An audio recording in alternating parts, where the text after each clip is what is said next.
it's sort of, the Lord showed me, this is meaningless. This is meaningless. And I'll show you it's meaningless. Look what's actually happening right now. Look at your son. Look at the rain falling on his gentle face as you push the pram to Great Ormond Street. Look at his tiny smile. Look at the breast milk coming through his mother's t-shirt because she can't feed him because he has surgery in a few hours. So you tell me what's real. What did it do for you? Where did it get you? What does it mean? So guys, if you love Jesus, you're going to love this video.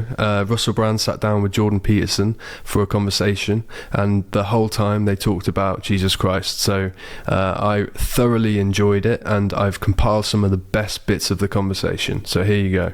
So with my identity fell apart. My identity fell apart peculiarly at the exact same, because it's like Russell Brand is not a famous womanizer. Russell Brand is a famous rapist. That's what what?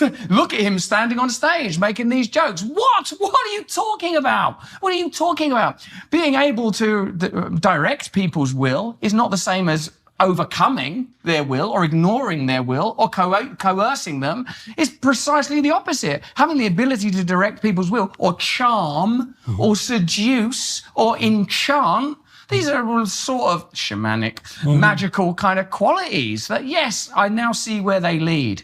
Thank you for the lesson, Lord. I now see where they lead. So I remember this time, guys. Russell Brand was plastered all over the newspapers, all over online, being called Jimmy Savile, being called a rapist. But yeah, immediately I knew it was fake. I knew he was just telling a little bit too much truth. He was flying a little bit too close to the sun. It happens all the time. Look at Andrew Tate, look at Conor McGregor.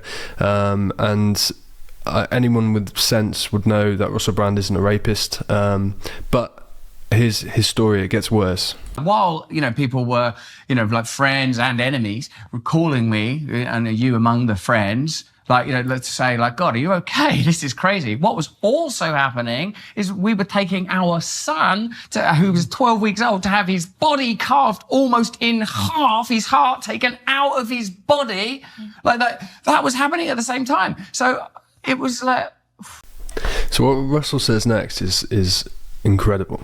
So he's talking about this time period where he was being accused of all these things in the newspaper, but then he was contrasting that with his son being taken to hospital where he could die, and how God came to him by contrasting those two things, how meaningless the accusations and the media and all of that nonsense was compared to how serious and meaningful this operation for his son was. So here it is. It's sort of, the Lord showed me, this is meaningless. This is meaningless. And I'll show you it's meaningless. Look what's actually happening right now. Look at your son.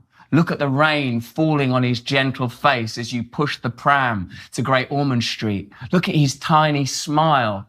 Look at the breast milk coming through his mother's t-shirt because she can't feed him because he has surgery in a few hours.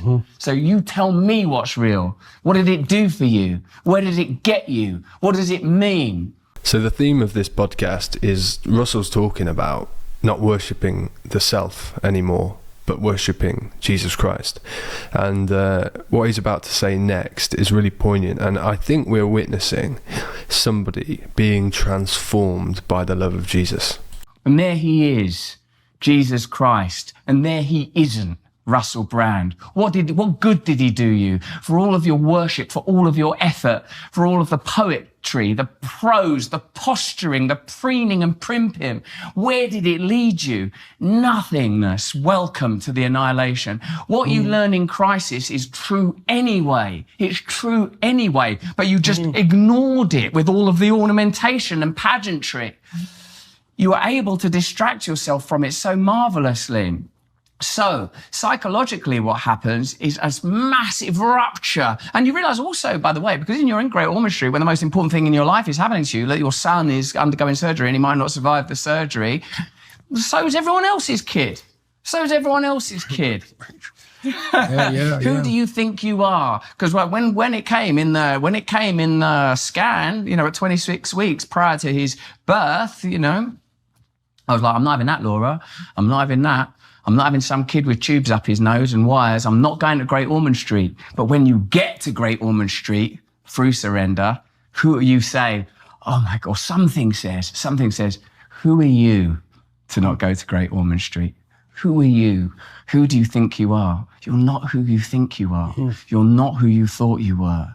So one thing I've noticed on social media is there's a lot of Christians and there's a lot of secularists who are saying Russell Brand's not a real Christian.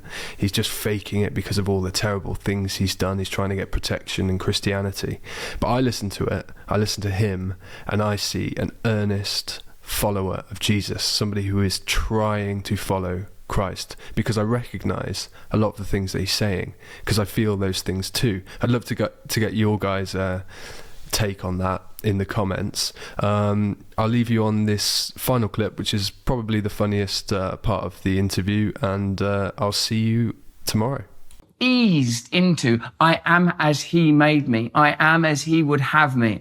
Now, I don't know that I might know, it'll be, for someone as you say, open, peripatetic, intellectually and capricious as I have sometimes been, perhaps it would seem audacious to claim that I belong to him, but that I surrender to you as my Lord and Saviour, Jesus Christ, I serve you. Yeah, well, it's something you want to do with care, that's for sure. So surely. But to let you know that the ego's still in here, I may have given up wanting to be Jesus Christ, but I'm going to give as best a shot as I can give at being Paul. That's I'll come down from Jesus, but only so far. Oh no, sorry, Lord. Sorry, Lord.